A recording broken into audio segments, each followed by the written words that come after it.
Praise lord, హల్లెలూయా. దేవుని నామమునకు స్తోత్రాలు. మీ అందరికీ నా వందనాలు తెలియజేస్తున్నాను.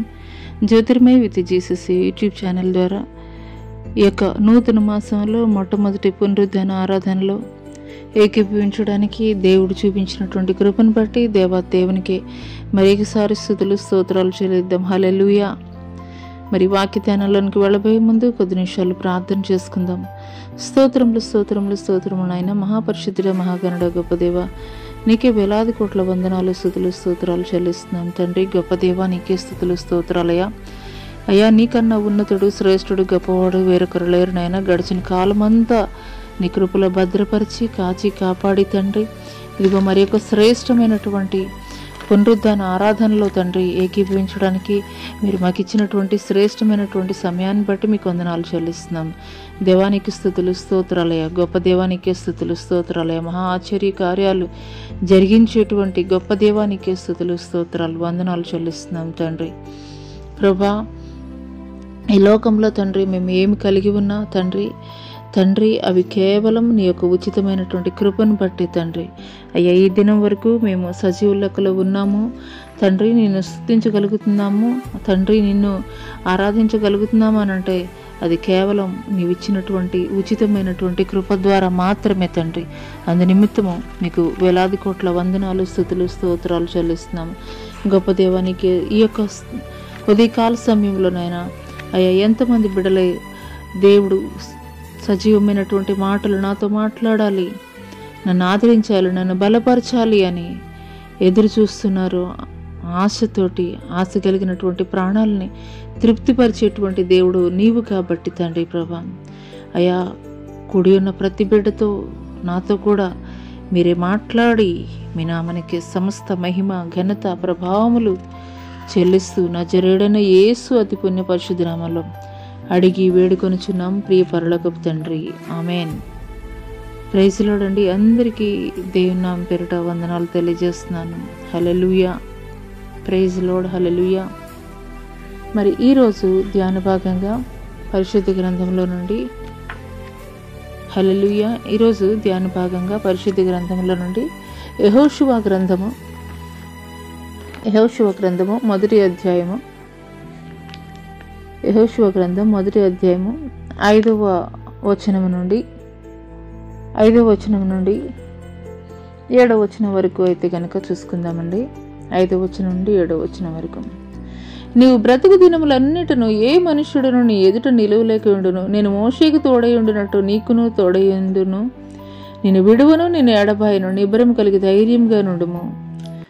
వారికి ఇచ్చేదినని నేను వారి పితరులతో ప్రమాణము చేసిన ఈ దేశమును నిశ్చయముగా నీవు ఈ ప్రజల స్వాధీనము చేసేదువు.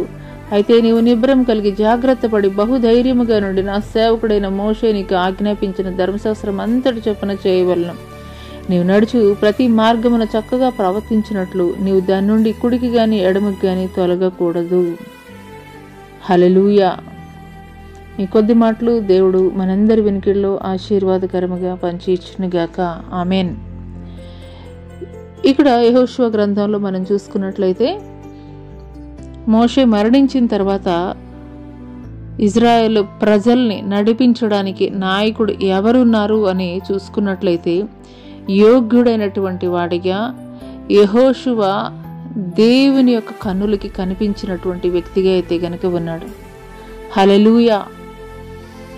యెహోషువని దేవుడు నాయకుడిగా నియమించడానికి కలిగినటువంటి కారణాలు అయితే కనుక చాలా ఉన్నాయి.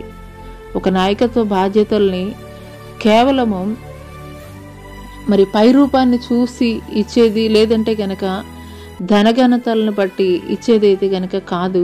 దేవుని దృష్టిలో యోగ్యత అని అంటే దేవుని పట్ల వారి కలిగి ఉండేటువంటి భయభక్తులు, దేవుడి పట్ల వారి కలిగి ఉండేటువంటి విశ్వాసము, సమస్తము కూడా ఆధ్యాత్మిక సంబంధమైనటువంటి విషయాల్లో మాత్రమే దేవుడు యోగ్యుల్ని ఎంచేటువంటి వాడిగా ఉన్నాడు.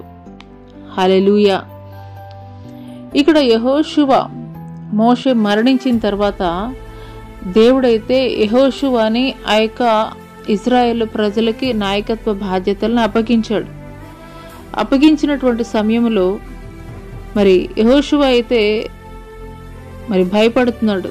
అయ్యా ఇంతమంది నేను ఏ రీతిగా నేను లీడ్ చేయగలను, నా వల్ల అవుతుందా, నా చేతన అవుతుందా అని చెప్పినప్పుడు దేవుడు యెహోషువని బలపరుస్తూ మాట్లాడుతున్నటువంటి మాటలే ఈ యొక్క 1వ అధ్యాయంలో రాసినటువంటి ప్రతి మాట కూడాను యెహోషువని బలపరుస్తూ దేవుడు మాట్లాడినటువంటి మాటలు.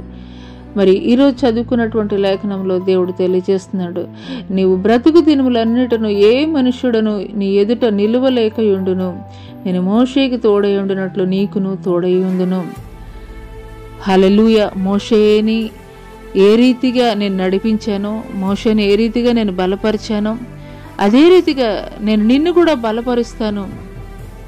నీవు బ్రతుకు దినములన్నిట కూడాను ఏ మనుష్యుడు కూడాను నీకైతే కనుక ఎదురుగా నిలబడలేడు. హల్లెలూయా.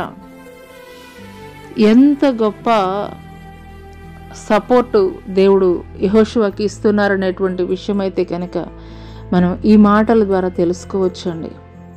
హల్లెలూయా.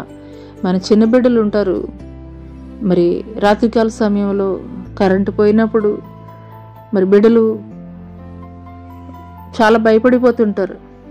కానీ తల్లి చెప్తుంది, నేనున్నాను, నడు, పర్వాలేదు, ఏమి భయం లేదు, నడు, నేనున్నానని అన్నప్పుడు ఆ బిడ్డ అయితే ఎంతో ధైర్యముగా తల్లి నా పక్కనే ఉన్నది కాబట్టి నాకు ఏ విధమైనటువంటి భయం లేదని ఎంతో ధైర్యంగా అడుగులు ముందుకు వేస్తూ ఉంటాడు.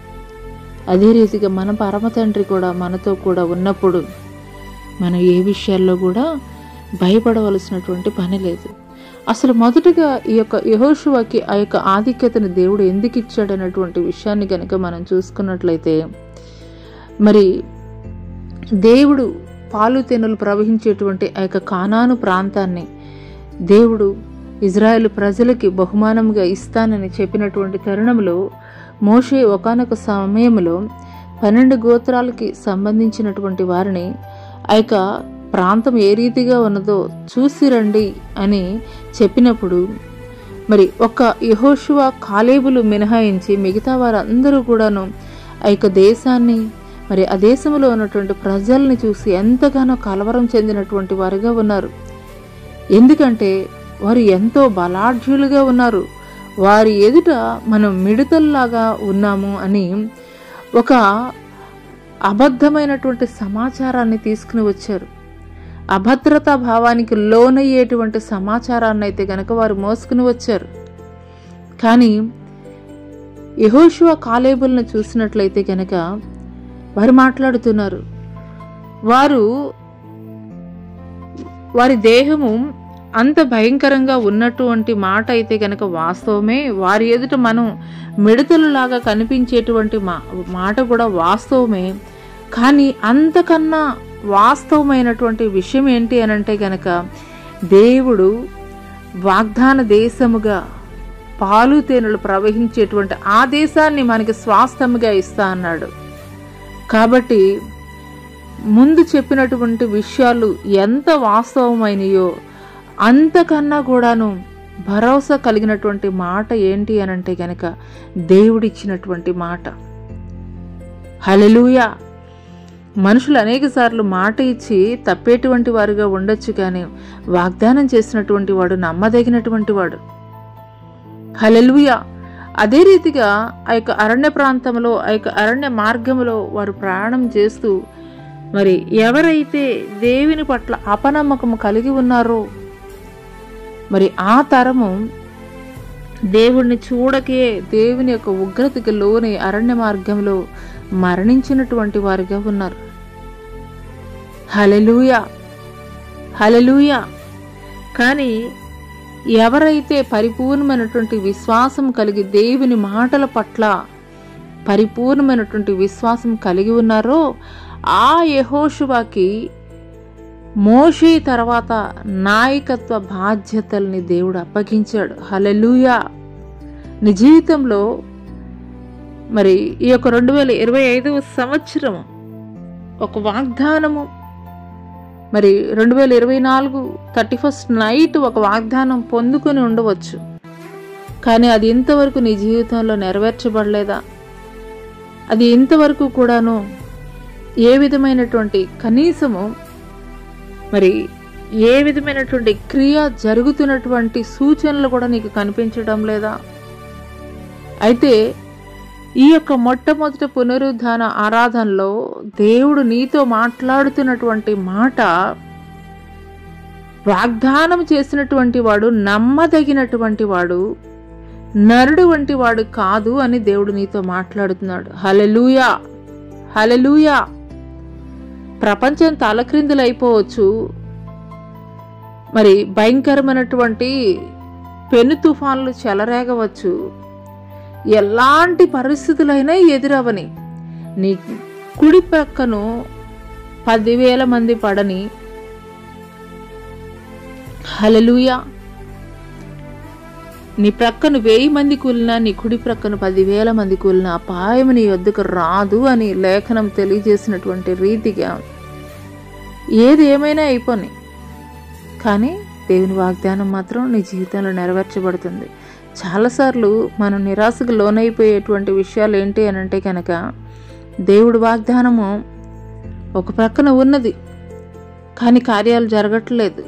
కనీసం కార్యాలు జరగకపోయినా ఏమైనా కొంచెం చూచాయిగా సూచనలు ఏమన్నా జరుగుతున్నాయంటే అది కూడా జరగట్లా. అంత సైలెన్స్ సైలెన్స్ సైలెన్స్. ఒక్కొక్కసారి ఏ విధంగా ఉంటుంది అని అంటే కనుక, ఈ సైలెన్స్ అనేది అసలు నరాలు తెగిపోతున్నాయి. ఏంటి సైలెన్స్ అసలు అర్థం కావట్లేదు. దేవుడు ఏం ఆలోచిస్తున్నాడు నా గురించి, దేవుడు ఎందుకు ఇంత మౌనంగా ఉన్నాడని ఒకసారి అర్థం కాక తలపట్టుకునేటువంటి పరిస్థితుల్లో కూడా వెళ్ళిపోతూ ఉంటాము. హల్లెలూయా. కానీ ఒక విషయం మనం గ్రహించుకోవాల్సింది ఏంటి అని అంటే, వాగ్దానం ఇచ్చినటువంటి వాడు నమ్మదగినటువంటి దేవుడు. బహుశా నీ జీవితంలో ఈ 9 మాసాల్లో దేవుడు నీకు ఇచ్చినటువంటి వాగ్దానం నెరవేర్చబడక ఉండవచ్చు. కానీ ఎందుకు ఈ ఉదయకాల సమయంలో దేవుడు ఈ మాటల ద్వారా నీతో మాట్లాడుతున్నారని అంటే, వాగ్దానం ఇచ్చినటువంటి వాడు నమ్మదగినటువంటి వాడు. నరుడు కాదు నీకు వాగ్దానం ఇచ్చింది, సాక్షాత్తు దేవుడు నీకు వాగ్దానం ఇచ్చాడు. కాబట్టి ఖచ్చితంగా అయితే కనుక ఆయన నెరవేరుస్తాడు. ఆలస్యమవుతుందని కృంగిపోతున్నావా? ఆలస్యమవుతుందని దిగులు చెందుతున్నావా? నిశ్చయముగా దేవుడు నీ జీవితంలో వాగ్దానాన్ని నెరవేర్చు నిమిత్తమే ఈ యొక్క యెహోషువ జీవితం ద్వారా మనతోటి మాట్లాడుతున్నారు. హల్లెలూయా. అయితే దేవుడు ఇక్కడ చెప్తున్నటువంటి విషయాలు ఏంటి అని అంటే కనుక, మొదటగా మనం చూసుకున్నట్లయితే దేవుడు చెప్తున్నాడు, నేను నీకు తోడుగా ఉంటానని చెప్తున్నాడు. నేను నీకు తోడుగా ఉంటాను. హల్లెలూయా. అనేక సార్లు కుటుంబ బంధాలు కానివ్వండి, లేదంటే రక్త సంబంధీకుల బంధాలు కానివ్వండి, ఏ రీతిగా ఉంటాయనంటే, నేను నీకు తోడుగా ఉంటాను, ప్రమాణాలు చేసి మరీ చెప్తూ ఉంటారు. కానీ ప్రమాణాలు చేసినటువంటి కొద్ది రోజులు కూడా అవి నిలబడలేవు, వీగిపోయేగా ఉంటుంది. కానీ దేవుడు నీతోటి చేసినటువంటి నిబంధన ఏ రకమైనది అనంటే కనుక, ఆయన రాకడ ముందు జరిగిన, మన పోకడ ముందు జరిగినా కానీ ఆయన మనతోటి చేసినటువంటి నిత్య నిబంధన ఎప్పటికీ కూడా చెదిరిపోయేదిగా అయితే కనుక ఉండదు. హల్లెలూయా, హల్లెలూయా, హల్లెలూయా. ఒక యాకోబు జీవితాన్ని కనుక మనం చూసుకున్నట్లయితే, యాకోబుతోటి దేవుడు వాగ్దానం చేస్తాడు. ఆ యొక్క బెయేర్షెబా ప్రాంతానికి వెళ్ళినప్పుడు మరి రాయి తలగడగా చేసుకొని పడుకున్నటువంటి తరుణములో, ఆ యొక్క అరణ్య ప్రాంతంలో మరి రాత్రి వేళ ఒక దర్శనం అయితే చూస్తాడు. ఒక నిచ్చెన ఆకాశం మటుకు నిలబడి ఉండటం, దాని మీద దేవదూతలు ఎక్కుతూ దిగుతూ కనిపించడము, మరి స్వప్నమందు చూచినటువంటి యాకోబు అంటాడు, ఇది దేవుని యొక్క మందిరమే కానీ వేరొకటి కాదు అని. అక్కడ ఆ రాయి మీద నూనె పోసి ప్రతిష్ఠించి తన యొక్క మామ ఇంటికి వెళ్ళినటువంటి వాడిగా ఉన్నాడు. హల్లెలూయా. హల్లెలూయా. దేవునితోటి కూడాను వాగ్దానాలు చేసినటువంటి వాడిగా ఉంటాడు. హల్లెలూయా, హల్లెలూయా. కానీ ఆ తర్వాత చూసుకున్నట్లయితే 20 సంవత్సరాలు దేవుణ్ణి మర్చిపోయినటువంటి వ్యక్తిగా అయితే కనుక ఈ యొక్క యాకోబు ఉన్నాడు. కానీ మరలా ఎప్పుడైతే అన్న తరుముతూ వచ్చాడో, మరి పరిస్థితులన్నీ ప్రతికూలమైనటువంటి పరిస్థితులుగా వచ్చాయో, అప్పుడు మరలా దేవుని పాదాలు అయితే పట్టుకుని విడిచిపెట్టట్లేదు. దేవుని పాదాలు పట్టుకుని విడిచిపెట్టట్లా. నీవు నన్ను ఆశీర్వదిస్తే తప్ప నేను నిన్ను విడిచిపెట్టను అని యాకోబు మాట్లాడుతున్నాడు. హల్లెలూయా, హల్లెలూయా.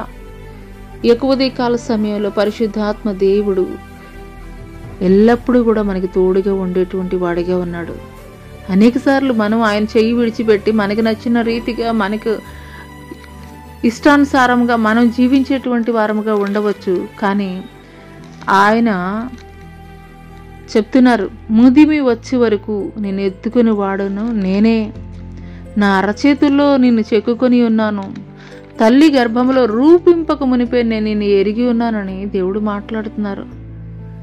అవును ప్రియ సహోదరి సహోదరుడా, తల్లిదండ్రులు నువ్వు ఈ భూమి మీదకి వచ్చిన తర్వాత వారు నిన్ను గుర్తిస్తారేమో, కానీ పిండముగా రూపొందక మునిపే నీ పట్ల దేవుని ప్రణాళిక కలిగి ఉన్నారు. హల్లెలూయా. కాబట్టి దేవుడు ఈ యొక్క ఉదయకాల సమయంలో యెహోషువతోటి మాట్లాడినటువంటి దేవుడు ఈ యొక్క ఉదయకాల సమయంలో నీతో నాతో కూడా మాట్లాడుతున్నారు. నేను నీకు తోడుగా ఉన్నానని మాట్లాడుతున్నారు. హల్లెలూయా. కాబట్టి ఏ విషయాల్లో కూడాను మనం కలవరం చెందాల్సినటువంటి అవసరమైతే కనుక లేదు. మరి ఆయన మాట్లాడినటువంటి రెండవ మాట ఏంటంటే, నిన్ను విడువను ఎడబాయను, నిన్ను విడిచిపెట్టను. చాలాసార్లు నువ్వు విడిచిపెట్టేసి వెళ్ళిపోయి ఉండొచ్చు, కానీ నేనైతే కనుక నేను ఎప్పుడు విడిచిపెట్టలేదు.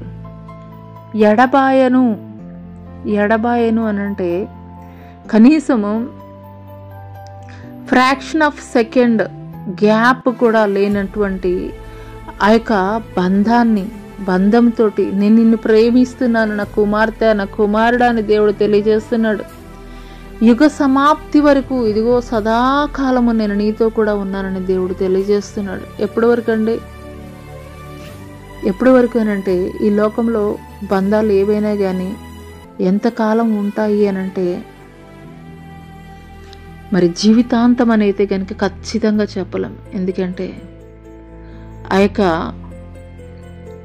శ్మశాన వాటిక వరకు, అక్కడ వరకు అడుగులు వేస్తాయేమో, ఆ తర్వాత అడుగులు ముందుకు ఒక్క అడుగు కూడా వేయలేము.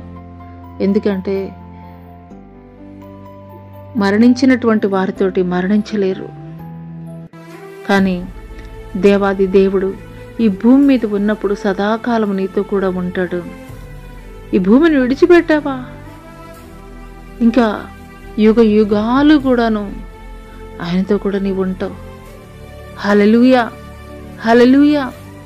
కాబట్టి ఈ లోకంలో ఎవరెవరో మనుషులు నీకు సహాయకులుగా ఉంటారని, నీకు తోడుగా ఉంటారని మరి నీ జీవితంలో నీవు అనుకుని ఉండవచ్చు. వారు నిరాశకి గురి చేసినటువంటి సమయంలో నువ్వెంతగానో కృంగిపోతూ ఉండవచ్చు. కానీ ఈ యొక్క ఉదయకాల సమయంలో దేవుడు మాట్లాడుతున్నారు, ఇదిగో యుగ సమాప్తి వరకు సదాకాలము నేను నీతో కూడా ఉన్నానని. హల్లెలూయా, హల్లెలూయా. దేవుడు అన్నాడు, యెహోషువతోటి చెప్తున్నాడు, నిన్ను విడువను ఎడబాయనని, నేను మోషేకి తోడై ఉన్నట్లు నేను నీకు తోడై ఉంటానని దేవుడు మాట్లాడారు. అదే రీతిగా ఈ యొక్క ఉదయకాల సమయంలో ప్రియ సహోదరి సహోదరుడా, ఏ కృంగుబాటులో ఎవరికి చెప్పుకోలేనటువంటి నిస్సహాయమైనటువంటి స్థితిలో నీలో నువ్వే కుమిలిపోతూ ఉండవచ్చు.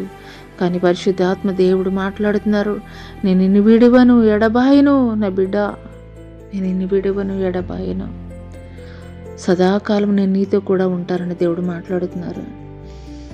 మూడో విషయం ఏంటంటే, నిబ్బరము కలిగి ధైర్యంగా ఉండు. హల్లెలూయా.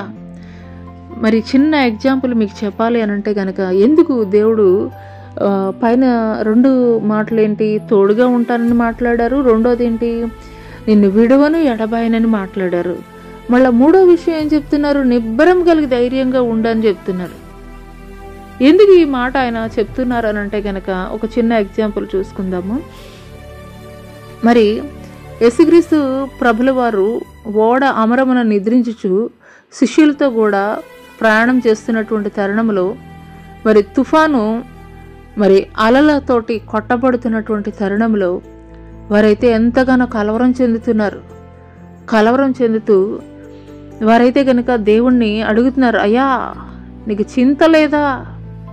మేము నశించిపోతున్నామని అంటే కనుక అల్ప విశ్వాసులారా అని దేవుడు మాట్లాడతాడు. హల్లెలూయా. ఎందుకండి దేవుడు ఆ రీతిగా మాట్లాడారని అంటే కనుక దేవుడు వాళ్ళ యొక్క ఓడలనే ప్రయాణం చేస్తున్నారు. దేవుడు వాళ్ళతో కూడానే ఉన్నారు. కానీ వారిలో ఏమొచ్చేసిందండి? భయం వచ్చేసింది.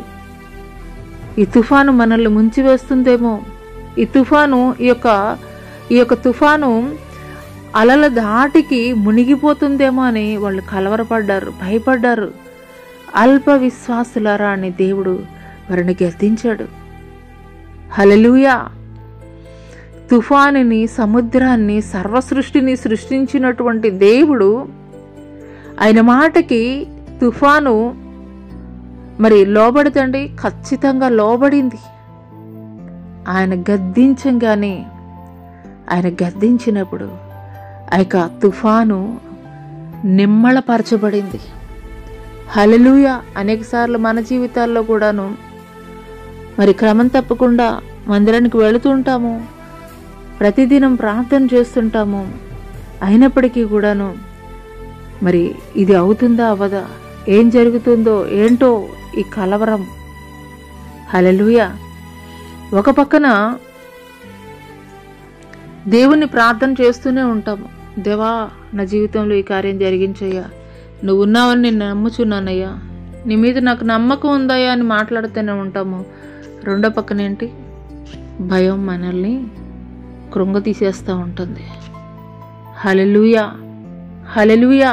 మన విశ్వాసం ఏ రీతిగా ఉండాలి అని అంటే కనుక ఒక చిన్న స్టోరీ చెప్తాను.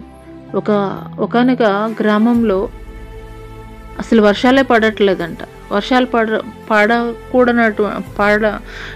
పడలేనటువంటి సమయంలో మరి వారందరూ కూడాను ఆ రోజు వర్షం పడాలి అని చెప్పి ప్రార్థన చేయడం కొరకు వెళుతున్నారంట. వెళుతున్నటువంటి సమయంలో మరి ఒక చిన్న పాప అయితే కనుక గొడుగు తీసుకుని వస్తున్నటువంటి సమయంలో వాళ్ళ తల్లి అంటుంది, అమ్మా ఎందుకు వర్షం పడట్లేదు కదా, ఎందుకు గొడుగుని తీసుకుని వస్తున్నావు అని అంటే ఆ చిన్న పాప చెప్తుందంట, అమ్మా ఈరోజు మనం దేని కొరకు వెళ్తున్నాము? ప్రార్థన చేయడానికి. వర్షం పడటం కొరకు వెళుతున్నాం, వర్షం పడాలని ప్రార్థన చేయడం కొరకు వెళుతున్నాం.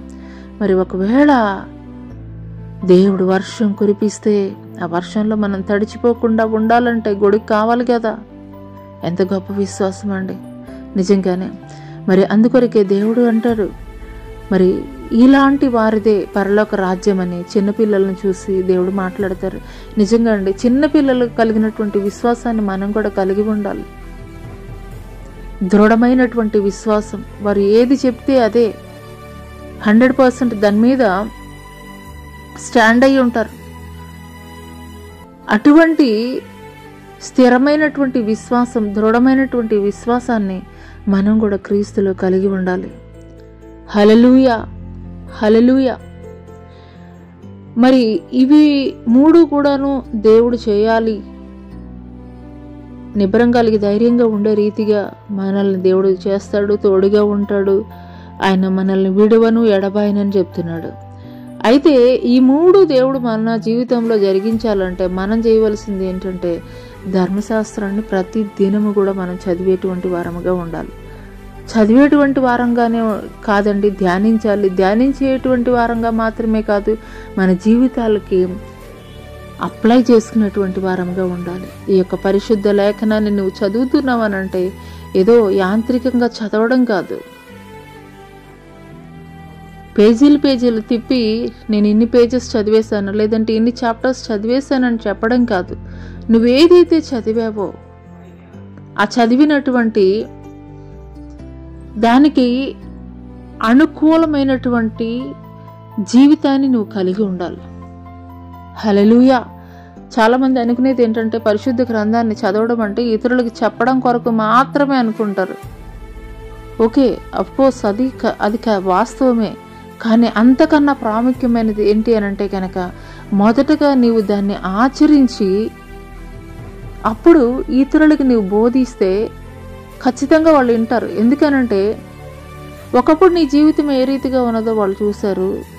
దేవుణ్ణి ఎరిగిన తర్వాత మరి పరిశుద్ధ గ్రంథానుసారం నీ యొక్క జీవితాన్ని కట్టుకున్న తర్వాత ఈ యొక్క లేఖనాలకి అనుగుణంగా నీ జీవితాన్ని మలుచుకున్న తర్వాత నీ జీవితం ఏ రీతిగా ఉన్నదో ఒక లైవ్ ఎగ్జాంపుల్గా నీవు ఉన్నప్పుడు ఇంకా మనం ఈ యొక్క పరిశుద్ధ గ్రంథాన్ని కూడాను మనం అంత విపులీకరించి చెప్పాల్సినటువంటి అవసరత కూడా లేదు. ఎందుకంటే ఒక లైవ్ బైబుల్గా, లివింగ్ బైబుల్గా నీవే ఉంటావు కాబట్టి. హల్లెలూయా. కాబట్టి ప్రతి క్రైస్తవుడు కూడా కలిగి ఉండాల్సింది ఏంటనంటే గనక చేత పట్టుకున్నటువంటి ఈ బైబుల్ మాత్రమే కాదు, నిన్ను నీవే ఒక బైబుల్గా, ఒక లివింగ్ బైబుల్గా నిన్ను నువ్వు మార్చేసుకోవాలి. హల్లెలూయా. ఒకనొక ప్రాంతంలో మరి ఒక వ్యక్తి అమ్ముతున్నాడంట. నా దగ్గర 5 సువార్తలు ఉన్నటువంటి ఒక బైబుల్ నేను అమ్ముతున్నాను, 5 సువార్తలు ఉన్నటువంటి బైబుల్ నేను అమ్ముతున్నానని అతను కేకలు వేస్తున్నప్పుడు మరి ఒక వ్యక్తి అయితే కనుక వచ్చి అడిగాడంట, అయ్యా బైబిల్లో ఉండేది 4 సువార్తలే కదా, నువ్వేంటి 5 సువార్తలు అని అంటున్నావు, ఏదో ఆ బైబిల్ నాకు చూపించు, నాకు కావాలి అని అడిగితే ఆయన మాట్లాడాడంట. ఏంటి అని అంటే, ఆ 5వ సువార్త ఎవరో కాదు, నీవే ఒక సువార్తగా మార్చబడాలి. హల్లెలూయా. ఈ యొక్క 4 సువార్తలను చదివినటువంటి నీవు 5వ సువార్తగా ఒక లైవ్ గాస్పెల్గా నువ్వు మారిపోవాలి. హల్లెలూయా. హల్లెలూయా. అంత మాత్రమే కాదు, మరి దేవుడు యెహోషువకి తెలియజేస్తున్నాడు, నువ్వు కుడికి కానీ ఎడమకి కానీ నువ్వు తిరగద్దు అని చెప్పేసి తెలియజేస్తున్నాడు. హల్లెలూయా. హల్లెలూయా. అయితే నీవు నిబ్బరం కలిగి జాగ్రత్త పడి బహుధైర్యంగా నుండి నా సేవకుడైన మోషే నీకు ఆజ్ఞాపించిన ధర్మశాస్త్రం అంతటి చొప్పున చేయవలను. నీవు నడుచు ప్రతి మార్గమున చక్కగా ప్రవర్తించినట్లు నీవు దాని నుండి కుడికి గాని ఎడమకు గాని తొలగకూడదు. హల్లెలూయా.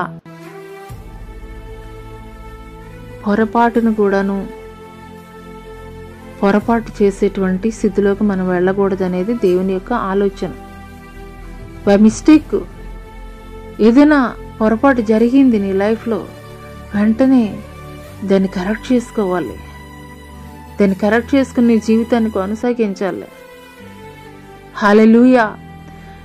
ఈ యొక్క ఉదయకాల సమయంలో పరిశుద్ధాత్మ దేవుడు యెహోషువని ఎంచుకోవడానికి కలిగినటువంటి ముఖ్యమైనటువంటి కారణం అయితే మనం తెలుసుకున్నాము. ఏంటా ముఖ్యమైనటువంటి కారణం అంటే, మిగతా వారికి లేనటువంటి, గోత్రికులకు లేనటువంటి అపారమైనటువంటి విశ్వాసం ఈ యొక్క యెహోషువ కలిగి ఉన్నాడు. ఇంకొకటి ఏంటి అనంటే కనుక మోషే దగ్గర ఎంతగానో నమ్మకమైనటువంటి పరిచారకుడిగా ఉన్నాడు. హల్లెలూయా. అంత మాత్రమే కాదు, యెహోషువ మరి ఇజ్రాయేలీయుల్ని మోషే తీసుకుని వెళుతున్నటువంటి క్రమంలో అడ్డు వచ్చినటువంటి మరి శత్రు సైన్య సమూహంతోటి యుద్ధం చేసి ఒకనాడు సూర్యచంద్రుల్ని నిలిపివేసినటువంటి చరిత్రను సృష్టించినటువంటి వాడిగా ఉన్నాడు. తన యొక్క భక్తి ద్వారా, తన యొక్క విశ్వాసం ద్వారా. అందుకొరకే దేవుడు మోషే అనంతరము యెహోషువని నాయకుడిగా నిలబెట్టి చెప్తున్నాడు, నేను నీకు తోడుగా ఉంటానని మాట్లాడుతున్నాడు. నేను నిన్ను విడువను ఎడబాయనని తెలియజేస్తున్నాడు. నిబ్బరము కలిగి ధైర్యంగా ఉండు అని చెప్తున్నాడు. ఇవి మాత్రమే కాదు, ఇవి నేను చేయాలి అనంటే నువ్వేం చేయాలి? నీకు మోషే ఏదైతే ధర్మశాస్త్రాన్ని ఇచ్చాడో ఆ ధర్మశాస్త్రం ప్రకారం నువ్వు ప్రవర్తించు. చక్కగా నువ్వు ప్రవర్తిస్తూ కుడికి కానీ ఎడమకి కానీ నువ్వు తొట్టిల్లు పోకుండా చక్కగా నువ్వు ప్రవర్తించు. చక్కగా ఆ యొక్క ధర్మశాస్త్రం ప్రకారం నీ యొక్క జీవితాన్ని కట్టుకొని దేవుడు తెలియజేస్తున్నాడు. హల్లెలూయా, హల్లెలూయా. కాబట్టి మన జీవితాలు వర్ధిల్లింపజేయబడాలి అనంటే మనం చేయవలసింది ఏమిటి అనంటే, మొదటగా నువ్వు వింటున్నా, నువ్వు చదువుతున్నా ఈ యొక్క పరిశుద్ధ గ్రంథానుసారం నీ యొక్క జీవితాన్ని నువ్వు కట్టుకోవాలి. ఒక లైవ్ బైబుల్గా, ఒక లివింగ్ బైబుల్గా నీవే మారిపోవాలి. మారిపోయి క్రీస్తు యొక్క సారూప్యంలో నువ్వు ఇతరులకు కనపరుచుకోవాలి. హల్లెలూయా. ఖచ్చితంగా నువ్వు ఈ రీతిగా నీ యొక్క జీవితాన్ని కొనసాగిస్తున్నప్పుడు దేవుడు నీకు తోడుగా ఉంటాడు. ఆయన నిన్ను విడువడు, ఎడబాయడు. మూడోది, నీకు ధైర్యం ఇచ్చేటువంటి దేవుడిగా ఉంటాడు. అంత మాత్రమే కాదు, ఆఖరిగా చూసుకున్నట్లయితే అనేకులకు ఒక నాయకుడిగా దేవుడు నిన్ను నిలబెడతాడు. అంటే నీ బంధువులవని, నీ స్నేహితులవని, నీ తోటివారవని, మరియు ఎటు రీతిగా వారు ఆధిక్యత కలిగినటువంటి వారిగా అయినా కానీ ఉండవచ్చు. కానీ ఈ లోక సంబంధమైనటువంటి వేటి ద్వారా కూడాను దేవుని యొక్క మనసునైతే గెలుచుకోలేము. దేవుని యొక్క మనసు గెలుచుకోవాలి అని అంటే కనుక ఆయన దృష్టిలో యథార్థవంతులుగా ఉన్నటువంటి వారు మాత్రమే ఆయన యొక్క కనుదృష్టి పొందుకోగలిగేటువంటి వారిగా ఉంటారు. ఆయన ద్వారా యోగ్యులు అని పిలిపించుకున్నటువంటి వారిగా ఉంటారు. అట్టి వారిని మాత్రమే దేవుడు ఘనమైనటువంటి స్థితిలో దేవుడు నిలబెట్టేటువంటి వాడిగా ఉంటాడు. మరి అట్టి కృప దేవుడు మీకు దయచేయనుగాక. ఆమేన్. ప్రార్థన చేసుకుందాం. స్తోత్రములు, స్తోత్రములు, స్తోత్రములు నాయన. మహాపరిశుద్ధుడ, మహాగణుడ, గొప్ప దేవ, నీకే వేలాది కోట్ల వందనాలు, స్తుతులు, స్తోత్రాలు చెల్లిస్తున్నాం తండ్రి. ఈ యొక్క ఉదయకాల సమయంలో యెహోషువ జీవితం ద్వారా తండ్రి ప్రభా మీరు మాతో మాట్లాడారయ్యా. అవునయ్యా తండ్రి ప్రభా, యెహోషువనైనా ఇతరుల వలె కాకనైనా అయ్యా వాగ్దానం ఇచ్చినటువంటి వాడు, నువ్వు నమ్మదగినటువంటి దేవుడు అని నమ్మాడయ్యా తండ్రి. అతని యొక్క నమ్మిక చొప్పునే, అతని యొక్క విశ్వాసం చొప్పునే అతని జీవితంలో మీరు కార్యం జరిగించారయ్యా. ఇంతవరకు కూడా తండ్రి అయ్యా నీ బిడ్డలు తండ్రి వాగ్దానం పొందుకుని కూడా తండ్రి వారి జీవితాల్లో అయ్యా ఫలభరితం లేనటువంటి స్థితిలో ఎవరైతే ఉంటున్నారో తండ్రి ప్రభా, అయ్యా వారిలో ఉన్నటువంటి అపనమ్మకాన్ని తీసివేయండి అయ్యా. నమ్మిక మాత్రము తండ్రి కలిగి ఉండినట్లు కృప చూపించండి అయ్యా. విశ్వాసం మాత్రం కలిగి ఉండినట్లు కృప చూపించండి అయ్యా. పరిపూర్ణమైనటువంటి నమ్మకాన్ని, విశ్వాసాన్ని కలిగినటువంటి ఒక యెహోషువ ఏ రీతిగా తండ్రి ఆ యొక్క కనాను పట్టణంలో అడుగు పెట్టగలిగాడో అయ్యా, అదే రీతిగా ఒక యెహోషువ తండ్రి మీ ద్వారా మోషే తర్వాత అంత గొప్ప నాయకుడిగా ఎన్నుకోబడ్డాడో తండ్రి, అంత గొప్ప ధన్యత తండ్రి ప్రభా నీ బిడ్డల జీవితాల్లో కూడా కలిగి ఉండాలంటే వారిలో ఇంతవరకు కూడా తండ్రి వాగ్దానం పొందుకున్నప్పటికీ కూడా తండ్రి వారి జీవితాల్లో అయ్యా అది నిష్ప్రయోజనంగానే ఉన్నటువంటి పరిస్థితుల్లో ఉన్నట్లయితే తండ్రి నీ మీద పరిపూర్ణమైనటువంటి విశ్వాసం ఒక యెహోషువ ఏ రీతిగా కలిగి ఉన్నాడో, ప్రతికూలమైనటువంటి పరిస్థితుల్లో కూడా అపరిమితమైనటువంటి విశ్వాసం నీ పట్ల కలిగినాయన నా తండ్రి ఉన్నప్పుడు నాయనా ఆ యొక్క కనాను ప్రాంతంలో అడుగు పెట్టగలిగాడయ్యా. అదే రీతిగా తండ్రి నీ బిడ్డలు కూడా అపనమ్మకంతో నైనా అయ్యా మీరు పక్కనే ఉండి నడిపిస్తున్నా కానీ తోడుగా ఉన్నప్పటికీ కూడా వారి యొక్క అపనమ్మిక ద్వారానే కార్యాలు చూడలేకపోతున్నారేమో తండ్రి. ఇంతవరకు వారి జీవితాల్లో ఈ యొక్క అపనమ్మిక అనేటువంటి స్పిరిట్ వారిలో పనిచేస్తూ తండ్రి కార్యాలు చూడలేనట్లుగా తండ్రి ప్రభా జరిగిస్తున్నట్లయితే తండ్రి ఇప్పుడే యేసు అధికారం కలిగినటువంటి నామంలో గద్దిస్తున్నాము తండ్రి. కేవలం తండ్రి ఈ యొక్క సువర్తమానం వింటున్నటువంటి వారి జీవితాల్లో పరిపూర్ణమైనటువంటి విశ్వాసం కలిగి తండ్రి ప్రభా నీ యొక్క వాగ్దానాలు వారి జీవితాల్లో నెరవేర్చబడినట్లు తండ్రి నీ యొక్క ఆశీర్వాదం వారు పొందుకున్నట్లు కృప చూపించమని నజరుడని యేసు అతి పుణ్య పరిశుద్ధ నామములో అడిగి వేడుకొనుచున్నాం ప్రియ పరలోకపు తండ్రి. ఆమేన్. తండ్రి అయినటువంటి దేవుని దయ, కుమారుడైనటువంటి యేసుక్రీస్తు వారి యొక్క కృప, పరిశుద్ధాత్మ యొక్క అన్యోన్య సహవాసం అయిన సన్నిధి భూలోకంలో ఉన్న సకల పరిశుద్ధులకి ఈ యొక్క సామాజిక మాధ్యమం ద్వారా ఎంతమంది బిడ్డలైతే ఏకీపిస్తున్నారో వారి జీవితాల్లో దేవుడు నూతనమైనటువంటి కార్యములు జరిగించను గాక. ఆమెన్. యేసు రక్తమే జయం, శిలువ రక్తమే జయం, అపవాది కార్యములంతా నాశనం, ప్రభు యేసు నామమున సంపూర్ణ విజయం కలిగిన గాక. ఆమెన్. ప్రైజ్ లార్డ్ అండి. అందరికీ దేవుని నామం పేరిట వందనాలు తెలియజేస్తున్నాను. ప్రైజ్ లార్డ్ అందరికీ కూడా. ప్రైజ్ లార్డ్ అందరికీ. Praise Lord. ఆమెన్.